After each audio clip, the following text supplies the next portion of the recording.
Hello everyone, welcome to my channel English Grammar Full Marks. Okay so channel का तो अभी आप सबको पता चल ही गया है ये चैनल किस टॉपिक पे है।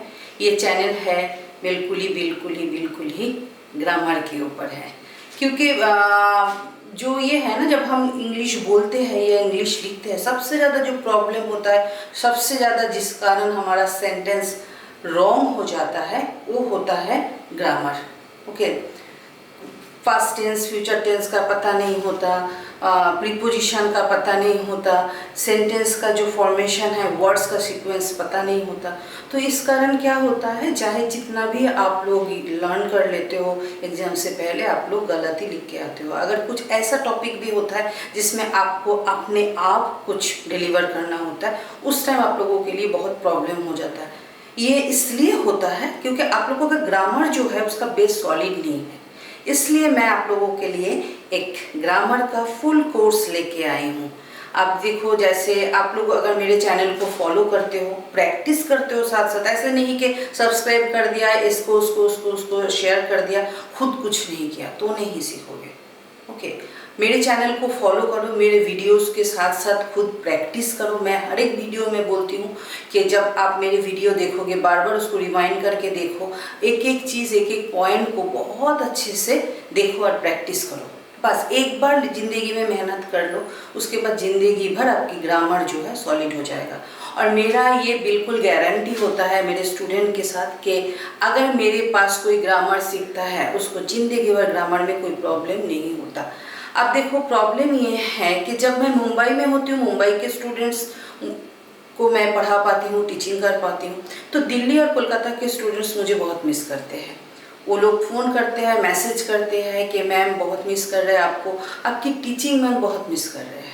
जब दिल्ली में होती हूँ तो मुंबई और कोलकाता के स्टूडेंट्स मुझे मिस करते हैं, जब कोलकाता में होती हूँ तो दिल्ली मुंबई के स्टूडेंट्स मुझे मिस करते हैं। तो इसलिए मैंने ये चैनल बनाया ताकि आप लोग मुझे तो मिस करोगे। देखो, मैं तो हर एक ही टाइम में हर एक जगह नहीं हो सकती, इसलिए मैंने ये चैनल बनाया। आप लोग मुझे मिस करोगे लेकिन मेरी टीचिंग को मिस नहीं करोगे, क्योंकि टीचर को मिस करना काफ़ी हद तक तो फिर भी चलता है, लेकिन उनकी टीचिंग मिस करना बहुत मुश्किल है, क्योंकि ये आप लोगों के लिए प्रॉफिटेबल नहीं होता है कि मैम पढ़ाते पढ़ाते मैम दूसरे टाउन में चली गई, या टीचिंग जो है बीच में रुक गई, जो आप लोग सीख रहे हो वो बीच में रुक गई, तो ये बहुत ज़्यादा आप लोगों के लिए लॉस हो जाता है। तो इसलिए मैं ये चैनल बनाया ताकि आप लोग सबको, चाहे आप दिल्ली में हो, चाहे मुंबई में हो, चाहे आप कोलकाता में हो, आप सबको ये बेनिफिट मिले। ओके, सो देखो, मैंने जो मेरा जो टॉपिक था, फर्स्ट टॉपिक, अच्छा, ये चैनल में आप लोगों को बिल्कुल स्टार्टिंग से एंड तक मिलेगा। ओके, ऐसे नहीं बीच में कुछ टॉपिक का मैंने वीडियो बना दिया, आगे का नहीं पता, पीछे का नहीं पता, ये ऐसा नहीं है। बिल्कुल मैंने स्टार्टिंग में किया। अगर आप लोग कोई भी ग्रामर बुक फॉलो करते हो, किसी भी पब्लिकेशन का, सबसे पहले जो आता है वो है सेंटेंस। मैंने भी मेरा चैनल सेंटेंस से ही स्टार्ट किया। ऑलरेडी मेरे पास स्टूडेंट्स का फ़ोन आ रहा है, मैसेजेस आ रहा है, वो लोग बहुत अप्रिशिएट कर रहे हैं कि मैम बहुत अच्छा हुआ। देखो, ये चाहे आप लोग क्लास 9th में हो, 10th में हो, चाहे आप 5th में हो, 6th में हो, चाहे आप 3rd में, 4th में हो, चाहे आप 1st and 2nd में हो, ये जो ग्रामर मैं करा रही हूँ, ये जो मेरा जो चैनल है, ये सब के लिए फ़ायदेमंद होगा। तो मैं ये बोल रही हूँ कि आप लोगों के बेनिफिट के लिए आप लोग मेरे चैनल को सब्सक्राइब करो। ओके, शेयर करो जितनी हो सके, क्योंकि आपके कज़न, सिस्टर, ब्रदर है, रिलेटिव्स हैं, नेबर्स हैं, सबके साथ शेयर करो ताकि जो बेनिफिट आपको मिल रहा है वो सबको मिले। तो ओके, लेट्स स्टार्ट। ओके, तो हमारा फर्स्ट टॉपिक क्या था? फर्स्ट टॉपिक था सेंटेंस। ओके, सेंटेंस का 2 पार्ट का वीडियो मैं ऑलरेडी बना चुकी हूँ। इसमें पार्ट 1 में क्या था, what is sentence and rules of sentence. Part 2 में था काइंड्स ऑफ सेंटेंस, जो आपके पार्ट 2 वीडियो में मिलेगा। आज हम करने वाले हैं पार्ट 3। पार्ट 3 में हम लोग सीखने वाले हैं parts of sentence.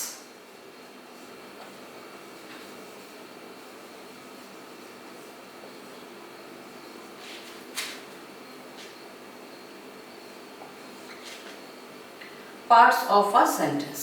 Parts of a sentence. Okay. तो इसका मतलब है एक सेंटेंस जो है, अब हम सबको पता है सेंटेंस क्या है, सेंटेंस के रूल क्या है, कितने तरह के सेंटेंस है, लेकिन सबसे इंपॉर्टेंट है जो सेंटेंस हम बोलते हैं, जो भी सेंटेंस हम बोलते हैं उसका 2 पार्ट्स होता है। ओके, एक सेंटेंस का 2 पार्ट्स होता है। कोई भी सेंटेंस आप उठा लो उसका 2 पार्ट्स होता है। क्या होता है? सब्जेक्ट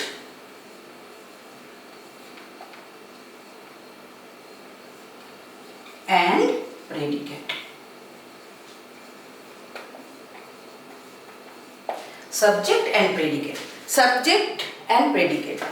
सेंटेंस का पार्ट्स ऑफ सेंटेंस, सेंटेंस का 2 पार्ट होता है। Sentence has 2 parts. A sentence has 2 parts, that is subject and predicate. Okay, example.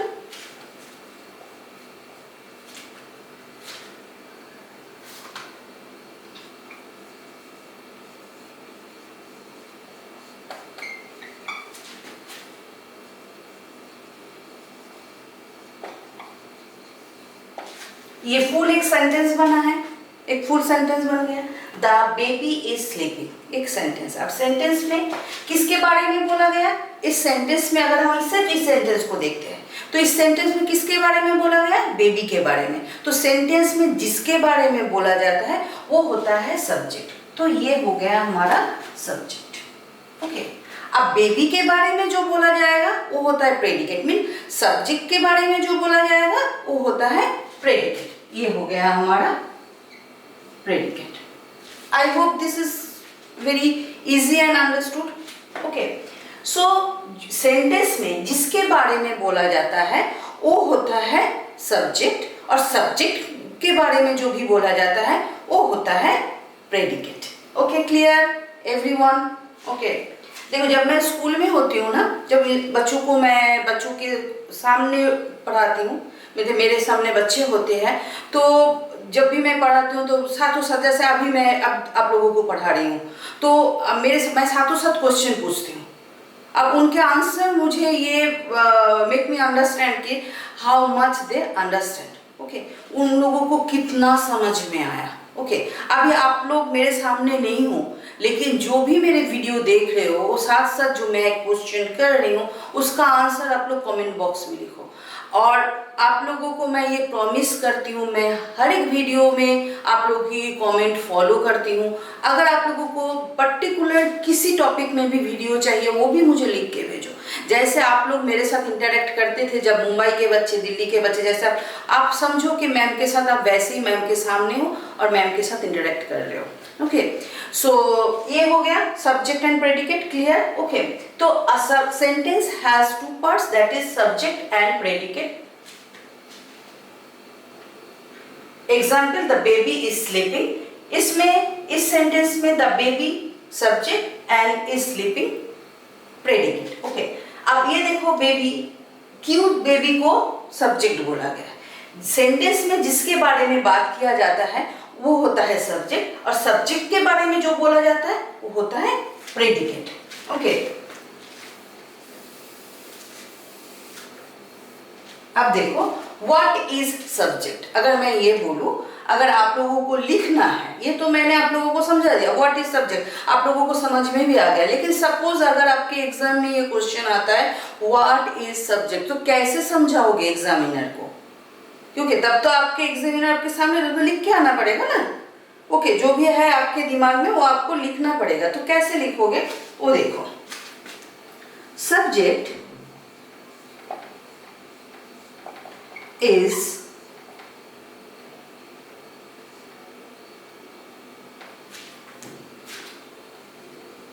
that part of a sentence that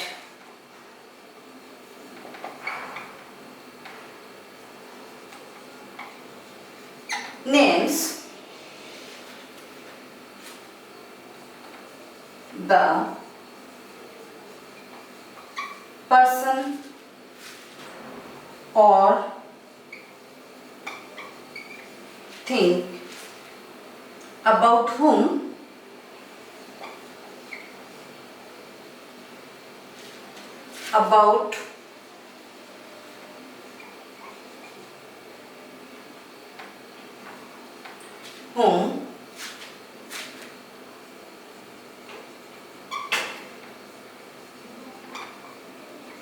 something is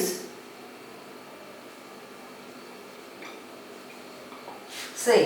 देखो इसमें क्या लिखा हुआ है, subject is that part of a sentence. Subject sentence का वो part है that names the person और थिंग, जो पर्सन और थिंग का मतलब सेंटेंस में अगर पर्सन है तो पर्सन, थिंग है तो थिंग का नाम करता है, नाम बोलता है, जिसके बारे में कुछ बोला जा रहा है। जो मैंने अभी हिंदी में बोला वही मैंने इंग्लिश में लिखा, ओके, उसके अलग कुछ नहीं लिखा, ये अलग नहीं है, वही है।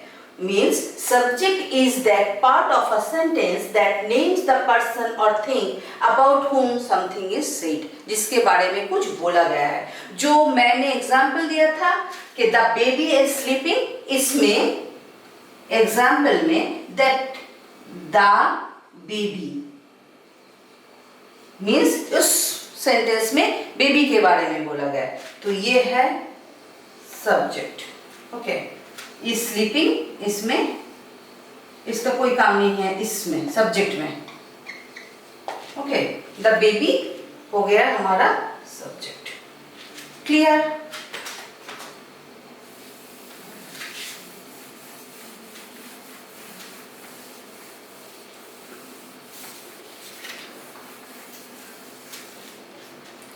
आज मेरे वीडियो के बाद जब ये टॉपिक मेरा खत्म हो जाएगा तो आप लोगों को एक स्टोरी बोलने वाली हूँ। बहुत ही अच्छा स्टोरी है और आप लोग इसको ठीक से समझोगे कि क्यों मैम ने आज स्टोरी बोला, क्योंकि कुछ इंसिडेंट हुआ है, I will share with you, okay. पहले पढ़ लो कुछ, ओके। नेक्स्ट है हमारा predicate.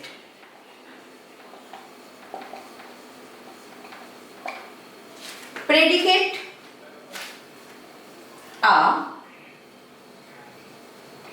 predicate is a word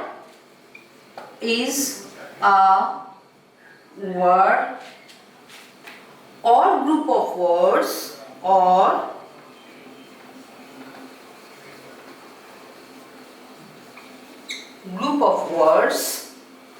that tells us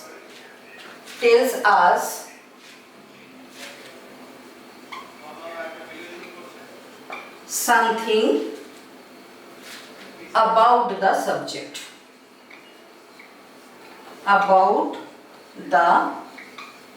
subject. So what is predicate? A predicate is a word or group of words. एक word भी हो सकता है और ग्रुप ऑफ वर्ड्स भी हो सकता है, that tells us something about the subject, जो हमें कुछ सब्जेक्ट के बारे में बताता है, that is predicate. Example,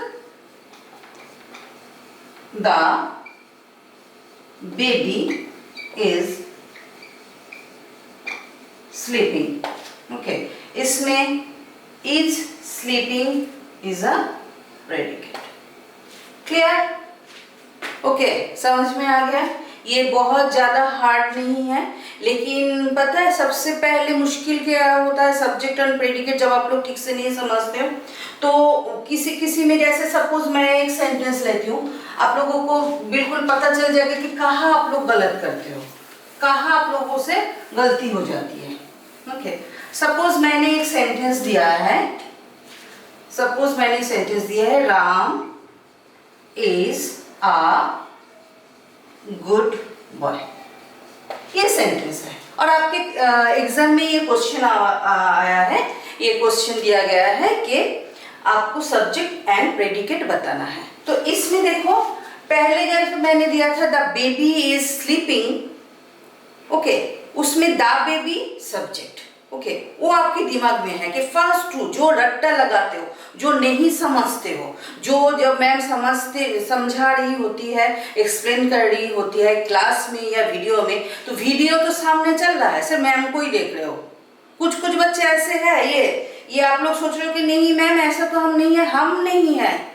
मैं जो बच्चे मुझे नहीं देख के मेरी पढ़ाई सुनते हो, मैं उनके बारे में नहीं बोल रही हूँ, मैं उनके बारे में बोल रही हूँ। मैम तो सामने बोली जा रही है, कुछ ना कुछ बोल, वो लोग समझने की कोशिश ही नहीं कर रहे हैं। उन लोगों को पता है आई विल मेमोराइज, मैं रट्टा लगा लूंगा ना, ऐसे बात नहीं है। अब देखो जो फर्स्ट सेंटेंस में एक मैंने आप लोगों को एग्जांपल दिया है, द बेबी इज स्लीपिंग, तो उसमें कुछ बच्चे अच्छा there baby means first two words हो गया सब्जेक्ट एंड इज स्लीपिंग हो गया प्रेडिकेट। तो इसमें ये लोग क्या करते हैं, अच्छा फर्स्ट टू वर्ड्स, इन दो वर्ड को सब्जेक्ट बना देते हैं क्योंकि उनको पता है कि दो वर्ड तो था उस एड्रेस नहीं। एक्चुअल में इसमें Ram, only Ram is a subject, is a good boy is a predicate. तो जो बच्चे समझ रहे मैम सब्जेक्ट प्रेडिकेट तो बहुत इजी है, मैं हमेशा सुनती हूँ जब भी मैं पढ़ाती हूँ क्लास में, बच्चे अब मैम वो हमें समझ में आ गया सब्जेक्ट एंड प्रेडिकेट ना, और समझ में आ गया, फिर उसके बाद गलत करके आते हैं क्योंकि ठीक से सब्जेक्ट क्या है प्रेडिकेट। इसमें देखो राम के साथ इज आना ही नहीं चाहिए सब्जेक्ट में, इज तो वर्ब हो गया ना। तो ये भी बहुत अच्छे से आप लोग देखोगे और समझोगे, मैं ये नहीं बोलूंगी लर्न करोगे, बस समझोगे।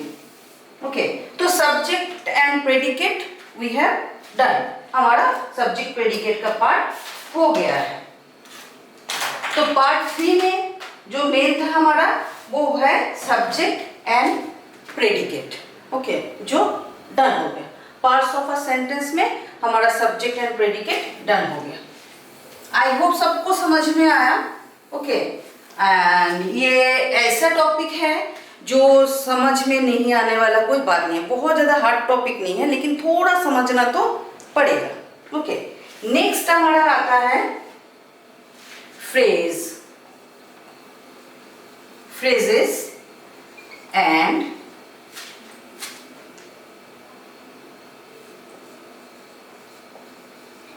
Clauses. Okay, so phrases and clauses, आप लोग बोलोगे कि ये कहाँ पे यूज होता है, बहुत यूज होता है, इसका बहुत यूजेस है, लेकिन सब उससे पहले यूज करने से पहले जानना है what is phrases and what is clause, क्या डिफरेंस है दोनों में। दोनों ही ग्रुप ऑफ वर्ड्स है, जब मैं आगे एक्सप्लेन करूंगी तब आप लोगों को पता चलेगा डिफरेंसेस क्या है। Okay, phrases and clauses.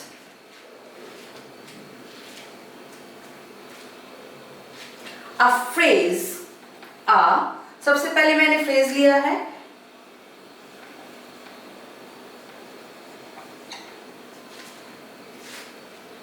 is a group of words, is a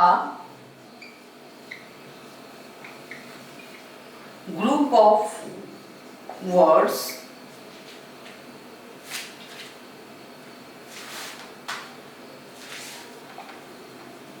that makes sense but not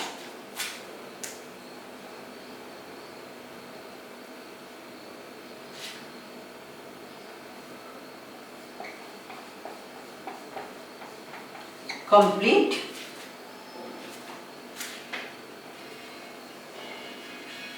sense. Okay, since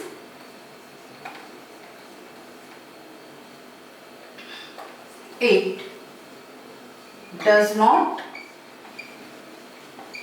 have a subject and a verb. Okay, so अभी आप लोगों को समझ में आ गया what is phrase. Phrase is a group of words that makes sense. कुछ तो sense है but not complete sense. complete sense नहीं देता. Since it does not have, इस phrase में कभी भी it does not have a subject, subject भी नहीं होता, and a verb, verb भी नहीं होता. Does not have a subject and a verb, subject भी नहीं होता, verb भी नहीं होता. Example देखो, example across the world.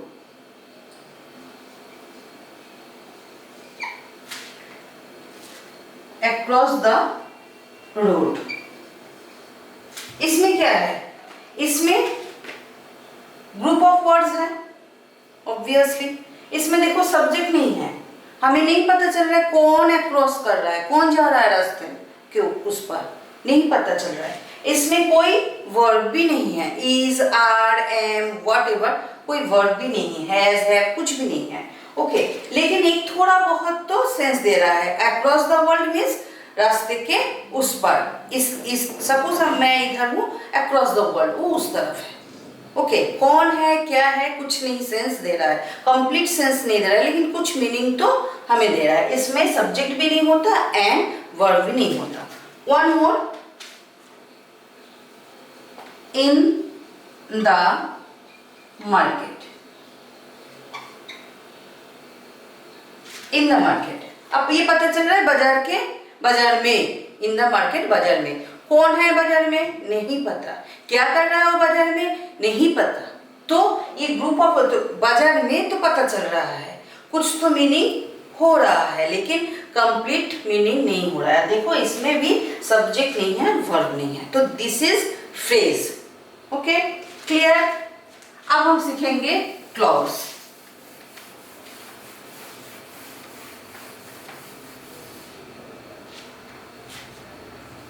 A clause is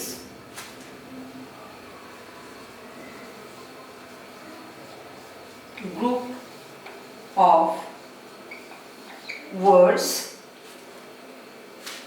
with a subject। अब फ्रेज में जैसे सब्जेक्ट नहीं है, वर्ड में है, इसमें है with a subject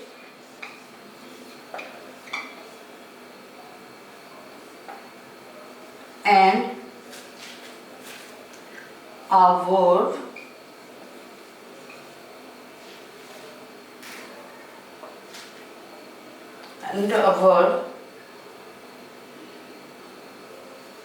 is usually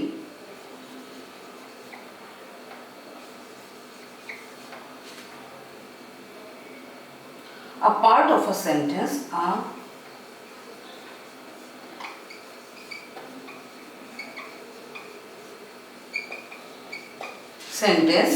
a part of a sentence. It may or may not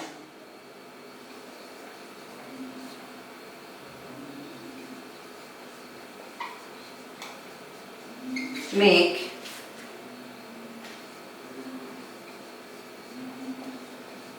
complete sense। Okay, अब क्लॉज में क्या है? A clause is a group of words with a subject and a verb is usually part of a sentence। Sentence की part होते हैं। It may or may not make complete sense। कभी कभी पूरा ऐसे पूरा कंप्लीट सेंस भी दे सकता है, कभी कभी ऐसा हो। ये जब मैं एग्जांपल दूंगी ये बिल्कुल क्लियर हो जाएगा। तो ये देख लिया सबने। Okay,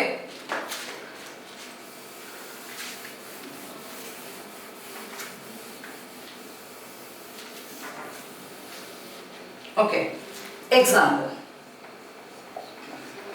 the boy is going. अब देखो इस सेंटेंस में अगर मैं यहां तक भी लिखूं तो हो गया हमारा क्लॉज, क्लॉज तो बन गया। अब देखो इसमें ग्रुप ऑफ वर्ड्स है, बिल्कुल है। इसमें सब्जेक्ट है, वर्ब है, बिल्कुल है। लेकिन अगर मैं इतना तक ही लिखूं तो ये सेंटेंस मुझे कंप्लीट सेंस नहीं दे रहा है। अ बॉय इज गोइंग, एक लड़का जा रहा है, लेकिन कहाँ जा रहा है हमें नहीं पता। तो हमें इसमें ऐड करना पड़ेगा to the school, to the office, to the market, to the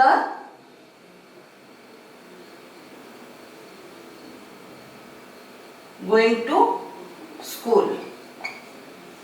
अगर मैं दा लगाती तो पर्टिकुलर किसी स्कूल के बारे में बोला जाता। ओके, दा की जरूरत नहीं है सेंटेंस में। The boy is going to school, अगर मैं टू से ना लिखती तो the boy is going perfectly alright, sentence गलत नहीं है हमारा, ये क्लॉज होता। ओके, सो पता चल गया सबको। ओके, देखो इसमें सब्जेक्ट है, इसमें वर्ब है।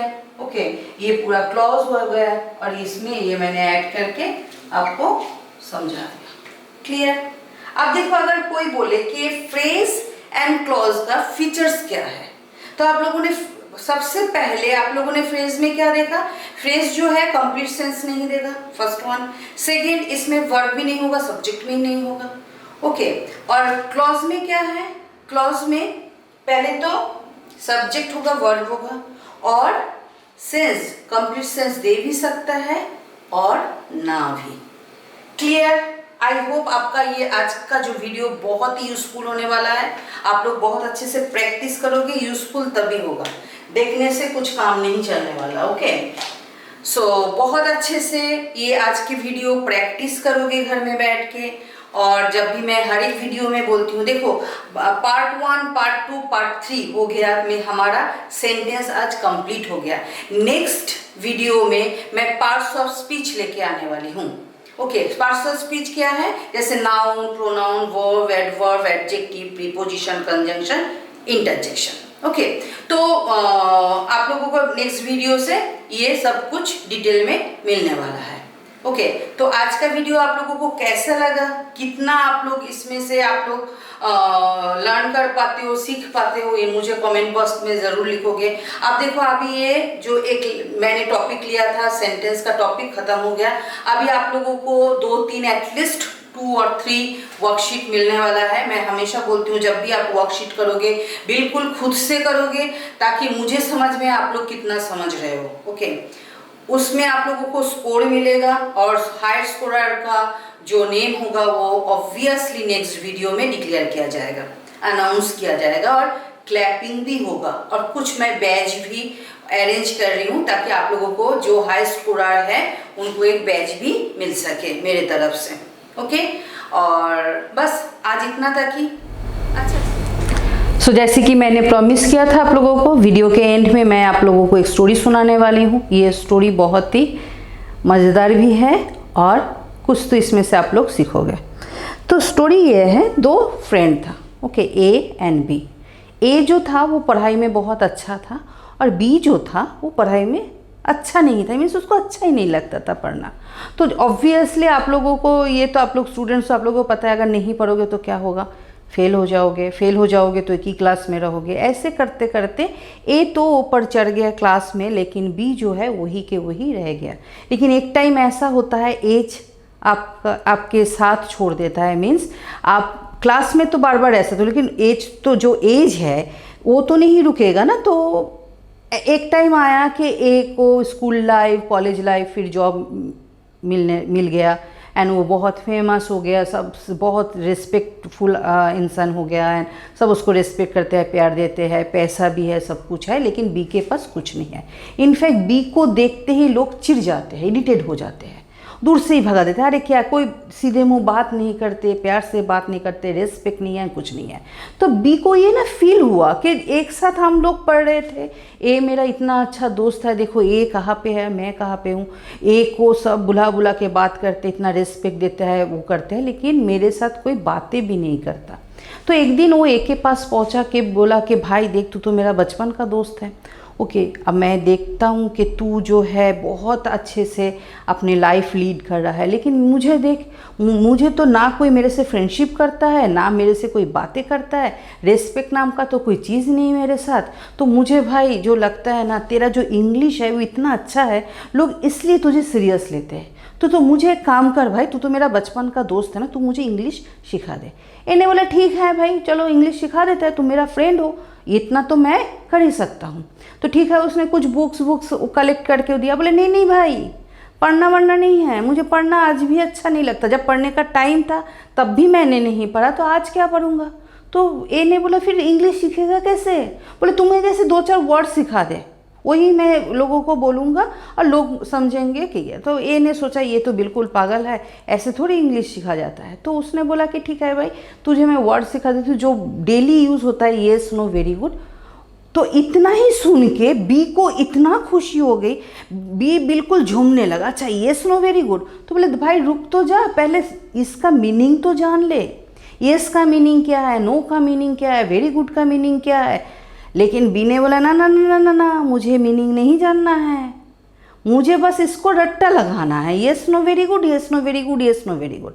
अब बी मन ही मन इतना खुश हो गया कि अरे बाप रे, मुझे इतना सारा इंग्लिश आ गया, येस नो वेरी गुड। उसे ना मीनिंग जानना है कुछ ना, वो अपनी धुन में मस्त।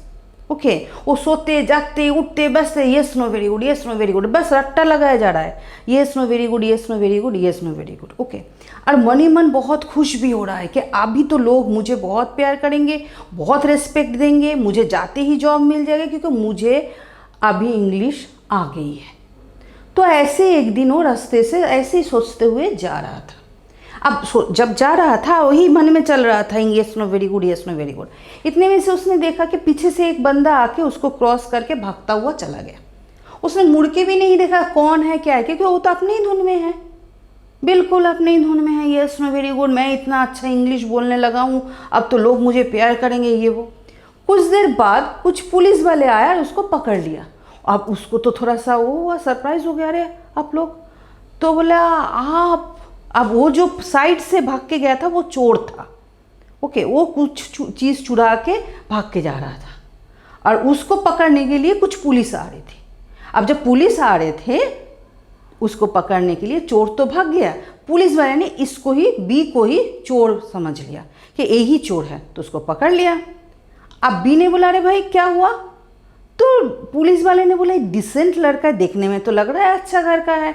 तो उसको पूछा अच्छा तुम बताओ तुमने चोरी किया है? बोले यस यस। बोला अच्छा तुम अच्छे घर के होके तुम चोरी करते, तुम्हें शर्म नहीं आती, बिल्कुल शेम फील नहीं होता? बोले नो, क्योंकि उसको तो नहीं पता ना कि वो क्या बोल रहा है, उसका मीनिंग क्या है। उसको लगा पुलिस वाले को इम्प्रेस करने के लिए वो इंग्लिश बोल रहा है, लेकिन पुलिस वाले का क्वेश्चन ना, उसको क्वेश्चन के जो हाँ ना में बोलना है, क्योंकि उसके फ्रेंड उसको बहुत बार बोला इसका मीनिंग जान ले, लेकिन उसने सुना ही नहीं। तो इसलिए जब भी बोला कि आप भी चोर हो, तो बोला यस। जहाँ बोलना चाहिए था नो मैं चोर नहीं हूँ, लेकिन उसको मीनिंग नहीं पता था, इसलिए उसने बोला यस। तो फिर पुलिस वाले ने पूछा कि आप लोगों, आप अच्छे घर के होते हुए आप चोरी करते, आपको शर्म नहीं आती? तो बोला नो, जहाँ बोलना चाहिए था यस, तो बोला नो, नहीं शर्म आती, नो नो बोला।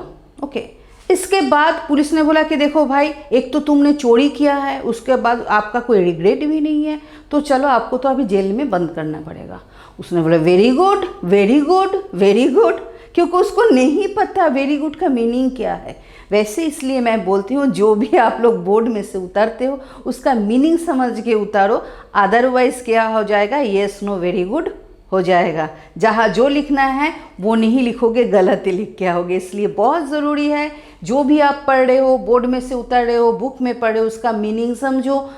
मैं अगर पढ़ा रही हूँ, कोई भी टीचर आपको पढ़ाए, अगर आपको कुछ वर्ड कुछ सेंटेंस समझ में नहीं आता तो बार बार पूछो। हम टीचर्स होते ही इसलिए ताकि आपके मन में जितने भी डाउट्स है वो क्लियर कर सके। सो आई होप सबको आज का सेशन बहुत अच्छा लगा, I hope so. Okay, and मुझे तो बिल्कुल आप लोगों के ऊपर ट्रस्ट है। मेरे चैनल को सब्सक्राइब करो, शेयर करो with your friends, neighbours, relatives, ताकि सबको फ़ायदा मिल सके। तो मिलते हैं नेक्स्ट वीडियो में। Okay, bye bye, see you all in next video.